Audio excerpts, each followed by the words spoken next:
มาแล้วครับฝนมาแล้วครับผมมือเศร้ากับโต๊ะข้อเปียกหนาดินนะครับมือเศร้าโต๊ะไปก้อยนะครับมายามเลี้ยงตอนนี้กับโต๊ะแห้งเลยนะครับเยอะมากแล้วนะครับ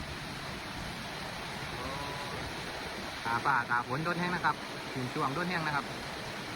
ตอนนี้ก็มาแล้วนะครับผม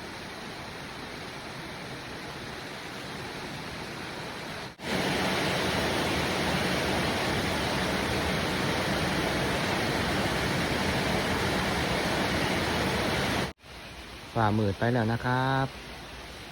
ตอนนี้ฝ่ากำลังเปิดนะครับพ่อได้เปียกพ่อได้มีน้ำพ่อได้สุ่มซ้ำนะครับฝ่าเปิดแล้วกำลังแจ้งนะครับ